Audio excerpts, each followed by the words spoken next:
Welcome back, guys. It is Powkiddy time. We have the RGB10. Yes, we have another Chinese emulation Soldier Boy handheld on our hands today. And this one I actually kind of like, but there's some things to discuss here. So look at that thing. Looks like a Switch Lite Mini shining right on through. So Powkiddy, they did make like the Q90 or something. Look very similar, but this is different. This is more powerful. Take a look at those buttons. This thing may have some vibes, you know, coming out at you, especially when I turn this thing on. Comes with a 32 gigabyte micro SD card. Look at that, minus and plus button. Essentially, this is the same thing as the RK2020 that we previously looked at. Same performance and everything. It's just an Odroid Go Advance Clone. Everybody cloning each other. And is this one any better than the other clones out there? That's kind of hard to say. You do have that reset button where it actually makes sense. The other one, the RK2020, I was like, what the hell is this thing, right? Just a little tiny button that you can barely see. Oh, and look, it does come with some analog stick nubs, because in reality, I do like this a bit better than the RK2020, but the analog stick on this device, I don't like how it sits and how it feels. Feels really cheap. But these little nubs, like, they give you a few different ones. Kind of nice. And I thought this was cool. Like, you could play your own little game with them, slide them around on the screen. I don't know. I was mesmerized by that nonsense. But it does feel a lot better using the little stupid nub on the analog stick. So that's a plus. But yeah, just an Odroid Go Advance Clone that does have the addition of having a plus and minus button. So it has a couple extra buttons over the RK2020. You know, a few little things going on different here. It has a different theme, which big deal. You can change the themes on any of these versions, right? But same thing, emulate, hard kernel, everybody ripping each other off. That's just the way it goes. You know, it's a lawless nation when it comes to the emulation world, I guess. But boom, when I first booted this, I was like, oh, snap.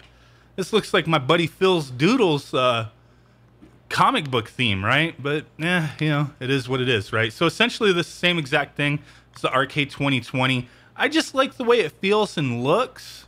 That's what she said. She loves the way it feels and looks, right? So on this one, it shipped to me with 3,983 games. A bunch of CPS, CPS2, them CPS3s, MAMEs. You have a little bit of everything going on here with this thing. We don't have like box art or video snaps. For the majority of the games here, there's a small handful that there's some artwork going on. Now, the buttons on here, everything does feel a little different over the RK2020. For me, I think this actually feels better. The buttons, the D-pad, the analog stick's a little iffy, but it's actually not too bad. Very similar to like PSP analog stick. Like I said, the little nub, the little extra nub there, that red thingy, gives it a little extra cushion for the pushing, the analog stick pushing, right? I think I've said that before, but whatever. So we have a bunch of games that you could play. A lot of crazy things going on here. Through my tests, playing through like some Dreamcast, some PSPs, some Nintendo 64s, very familiar performance-wise. And it seems like the game set that they put on this micro SD card is very similar to what was on the RK2020 that I received a while back. I did notice a few little differences, but you could easily add extra games here. But yeah, Dreamcast, kind of hit and miss. The resolution's not that great. Oh, the one thing this does have over the RK2020 is that the battery that it uses actually has 200 milliamp hours more capacity than the RK2020. The RK2020 was 2,600. This little bish right here's got 2,800 milliamp hours of battery life. So pretty cool stuff. I do like how everything's rolling here, looking. Playing Dreamcast, resolution's not that great, but a lot of games are playable for the Dreamcast on this thing. Nintendo 64, just the same thing that I said. It's the same review essentially as playing the RK2020. Just, it's going to be hit and miss with those consoles. You know, the company that sent this out to me for purpose of review was the Play Kaka. Yeah, I know, right? I'll put a link in the description. Always, it doesn't matter. These companies send me a product for, you know, purpose of review, or if I purchase it, I'm just going to be brutally honest. And this thing is a few dollars more than the RK2020. For a few dollars more, would you expect like a vast improvement? Not necessarily, but is it something where I would say like, hey bro, you bought that RK 2020, it's time to throw that bitch in the trash and go buy an RGB10, right?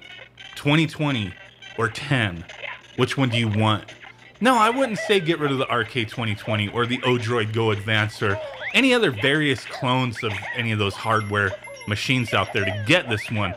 If you don't have one, I mean, this is going for around 80 bucks, I believe, and it performs decently well for most things as far as 2D arcade style games, old school consoles, NES, the Sega Genesis and Super Nintendo, all that kind of stuff. The CPS games perform fairly well.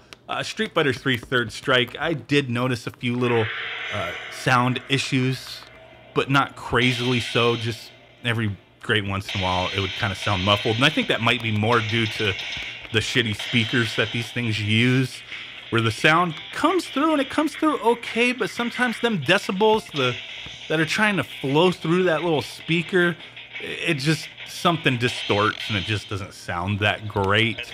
So just something worth pointing out there. If you're in the market for something like these, take a look at the link in the description. Like I said, I can't state to go like buy this if you already have something that has the same hardware, the same CPU. Why would you? I know there's some people out there, they gotta have them all, right? They gotta have them all. All these open source handhelds, each one ripping each other off, right? You know, this does have a nice little 3.5-inch IPS screen, little hard screen. I can't tell, like, how is it hard? Like, how hard is it? Like, I tapped on it a bit, you know, I don't know if it's glass or, like, you know, some kind of polycarbonate or, like, some kind of weird alien material. I don't know, but it feels durable. Like, I wouldn't have to put a screen protector on here. It might be glass. I don't freaking know. I don't want to throw it on the floor to find out. But yeah, the screen's not too bad. Viewing angles are okay with this, but spec-wise, it's the same. It's the same. Other than, like I said, it's a little bit bigger capacity on the battery. The resolution's the same. Screen's the same. CPU with the RK3326 quad-core 1.5 gigahertz processor. The same. It's all the same. But this does have those additional buttons. Big deal, right? But there you go. It's cool, neat little handheld. Doesn't do it all. None of these really do. I'm still waiting for the perfect one out there. I do really like the feel of this, the look of it, and the performance for the most part. It does scratch that itch for some basic gameplay, you know, without having to like sift through weird lists and a weird operating system. You know, it's using stuff that's very familiar to most of us with, you know, emulation station style themes and whatnot. So there you guys go. Really do appreciate y'all hanging out with me for this quick little review. And with that said, I will catch you guys on the next one. Peace out, bye-bye, and boom, bye.